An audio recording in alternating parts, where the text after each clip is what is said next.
Hello বন্ধুরা, অপরূপ সৌন্দর্যে ভরপুর আমাদের এই পৃথিবী যেমন প্রাকৃতিক সৌন্দর্যের আধার, ঠিক তেমনি মানবসৃষ্ট সৌন্দর্যও এতে কম নেই। তো বন্ধুরা, আজকে আমরা এই ভিডিওতে আলোচনা করব বিশ্বের সপ্তম আশ্চর্য নিয়ে, যেখানে প্রতিদিন লাখো মানুষের সমাগম ঘটে। তো চলো শুরু করি। তার আগে ছোট্ট একটি রিকোয়েস্ট, ভিডিওটি ভালো লাগলে অবশ্যই চ্যানেলটি সাবস্ক্রাইব করে পাশে থাকবেন। প্রথম স্থানে রয়েছে পেত্রা জর্ডানের রোজ সিটি নামে পরিচিত।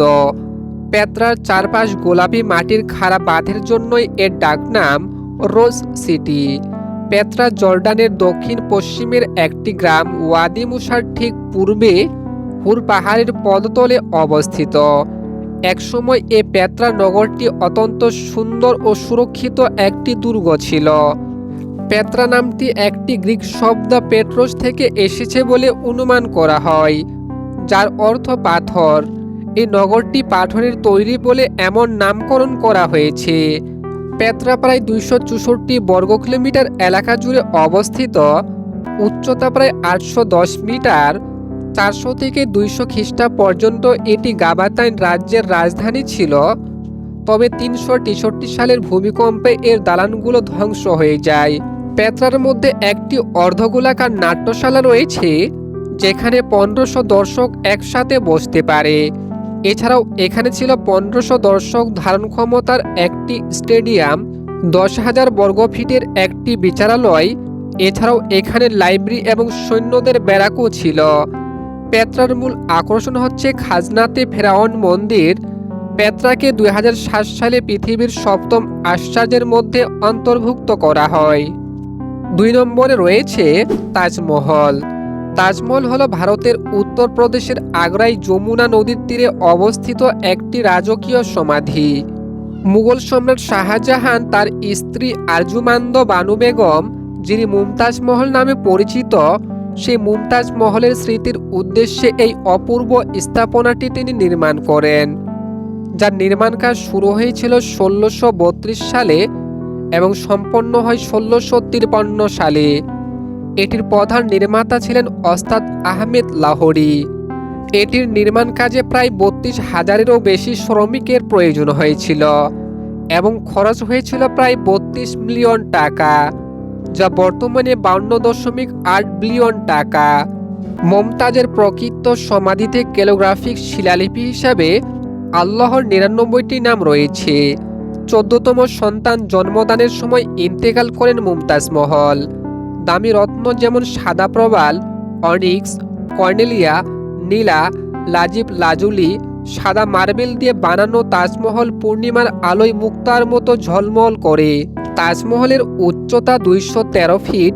এর 4টি মিনারের প্রতিটির উচ্চতা 162.5 ফুট। নির্মাণের জন্য প্রয়োজনীয় সামগ্রী এক জায়গা থেকে অন্য জায়গায় স্থানান্তর এবং ব্যবহৃত মালামাল ভারতসহ বিভিন্ন দেশ থেকে 1000 হাতি দিয়ে আনা হয়। তাজমহলের সামনের চত্বরে 3229 বর্গফুট জায়গা জুড়ে 16টি ফুলের বাগান রয়েছে। তাজমহলের গম্বুজগুলো মনোমুগ্ধকর।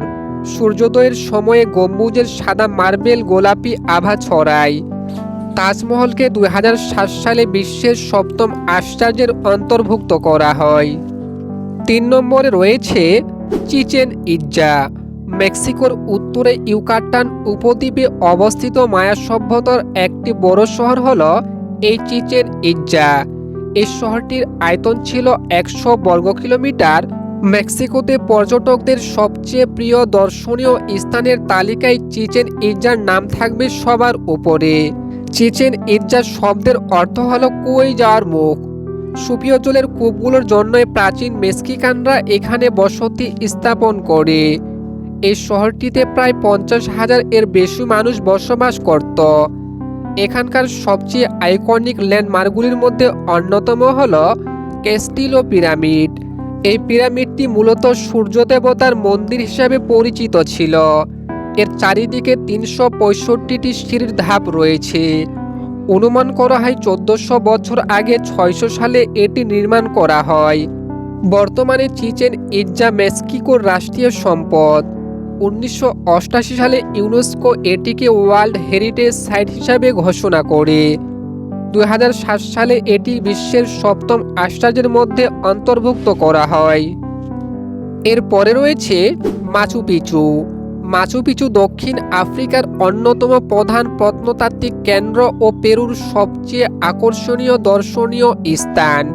এটি কস্কো থেকে 70 কিলোমিটার উত্তর পশ্চিমে সমুদ্রপৃষ্ঠ থেকে 2400 মিটার উচ্চতায় দুটি পাহাড়ের সংযোগ স্থলে অবস্থিত। 1911 সালে ইনকা সভ্যতার নিদর্শন মাচু পিচুর ধ্বংসাবশেষ আবিষ্কার করেন এবং এটিকে বিশ্বের দরবারে তুলে ধরেন মার্কিন প্রত্নতত্ত্ববিদ হিরাম বিংহ্যাম। তিনি এর নাম দেন ইনকাদের হারানো শহর। মাচু পিচুর আশপাশের 325 বর্গ কিলোমিটার এলাকাকে 1981 সালে পেরুর সংরক্ষিত ঐতিহাসিক এলাকা হিসেবে ঘোষণা করা হয়। মাচু পিচু পেরুর উরুবাম্বা উপত্যকার উপর পর্বতচূড়ায় অবস্থিত। 1450 সালে ইনকা সভ্যতার স্বর্ণযুগে মাচু পিচু নির্মাণ করেন ইনকা সম্রাট পচকট্টি। ভূপ্রাকৃতিক বৈশিষ্ট্যের জন্য মাচু পিচু ইনকা সম্রাটদের অবকাশ যাপন কেন্দ্র ছিল। তবে শহরের সব অধিবাসী গুটি বসন্তে আক্রান্ত হয়ে মারা গেলে 100 বছরেরও কম সময়ে এটি পরিত্যক্ত হয়ে যায়। সমুদ্রপৃষ্ঠ থেকে এর উচ্চতা 7875 ফিট। বর্তমানে এটির উপর দিয়ে জাহাজ চলাচল নিষিদ্ধ। 2007 সালে এটিকে বিশ্বের 7ম আশ্চর্যের মধ্যে অন্তর্ভুক্ত করা হয়। 5 নম্বরে রয়েছে কলোসিয়াম। দ্য রোমান কলোসিয়াম, যেটি ইতালির রোম শহরে অবস্থিত একটি বৃহত্তর ছাদবিহীন মঞ্চ। বিশ্বের সবচেয়ে সেরা স্তম্ভগুলির মধ্যে অন্যতম। এতে রয়েছে রোমান প্রকৌশলের চোখ ধাঁধানো নৈপুণ্য।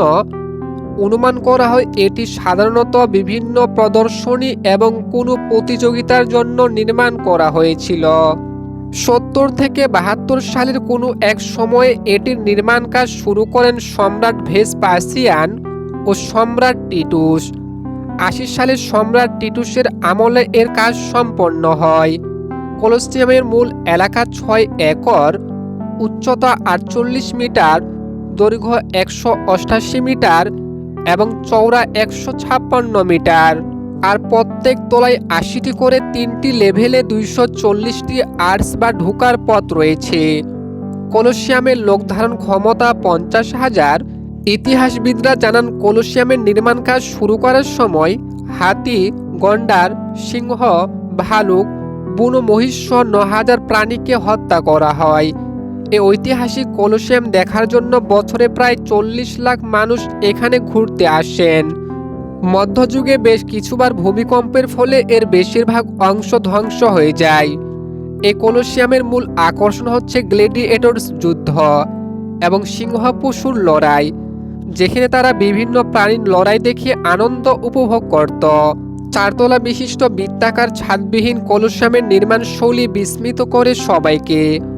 1950 সালে ইউনেস্কো এটি বিশ্ব ঐতিহ্যবাহী অঞ্চলের স্বীকৃতি দেয় এবং 2007 সালে এটি বিশ্বের 7ম আশ্চর্যের মধ্যে অন্তর্ভুক্ত হয়। 6 নম্বরে রয়েছে চীনের মহাপ্রাচীর বা the great wall of China.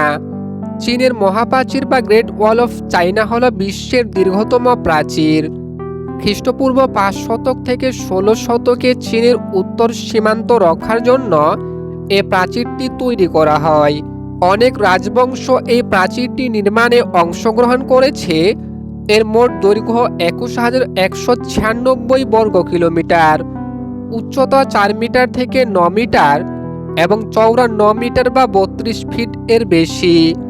এই প্রাচীরটিতে অনেকগুলো ওয়াচ টাওয়ার রয়েছে, যার মধ্যে 723টি বিকন টাওয়ার, 7,062টি লুকোনো টাওয়ার এবং 3,357টি ওয়াল প্ল্যাটফর্ম রয়েছে, যেখান থেকে সৈন্যরা শত্রুর উপর নজরদারি করত।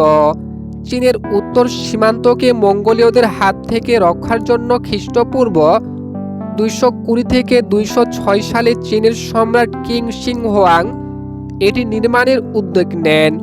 অনেকের ধারণা 10 লক্ষ শ্রমিক এতে কাজ করেছিল।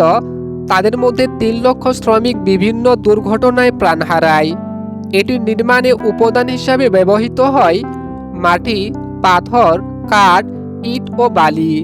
2007 সালে এই প্রাচীরটিকে বিশ্বের নতুন সপ্তম আশ্চর্যের তালিকায় অন্তর্ভুক্ত করা হয়। প্রতিদিন গড়ে 50,000 বেশি পর্যটক the great wall of China ঘুরে দেখে এবং পরিদর্শনের সময়কাল গ্রীষ্মকালে সকাল 6টা থেকে সন্ধ্যে 7টা, শীতকালে সকাল 7টা থেকে সন্ধ্যে 6টা পর্যন্ত। সপ্তম স্থানে রয়েছে খ্রিস্ট দ্য রিডিমার। ব্রাজিলের রিও ডি জেনেরো শহরের দক্ষিণ অংশে রয়েছে 130 ফুট উঁচু যীশুখ্রিস্টের বিখ্যাত মূর্তি Christ the redeemer. Rio de Janeiro Tijuca national পার্কের পাহাড়ের চূড়ায় দুহাত ছড়িয়ে দাঁড়িয়ে রয়েছে যীশুখ্রিস্টের এই বিখ্যাত মূর্তিটি। তার এক হাত থেকে অন্য হাতের দূরত্বের দৈর্ঘ্য 28 মিটার বা 92 ফুট। এর মোট ওজন 635 মেট্রিক টন। কংক্রিট ও শ্বেত পাথর দিয়ে আলাদাভাবে বিভিন্ন অংশ তৈরি করে পাহাড়ের চূড়ায় নিয়ে জোড়া দেওয়ার পর দাঁড়িয়েছে এই যীশুখ্রিস্টের বিখ্যাত মূর্তিটি। এর ভাস্কর ও নির্মাতা ফ্রান্সের পল ল্যান্ডেস্কি। মূর্তিটির ওজন 635 মেট্রিক টন। এর জন্য খরচ হয় $2,50,000 মার্কিন।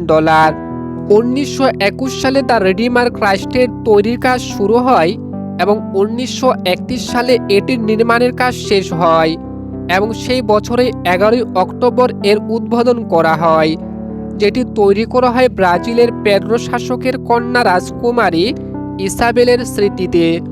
2007 সালে এটিকে বিশ্বের সপ্তম আশ্চর্যের তালিকায় অন্তর্ভুক্ত করা হয়।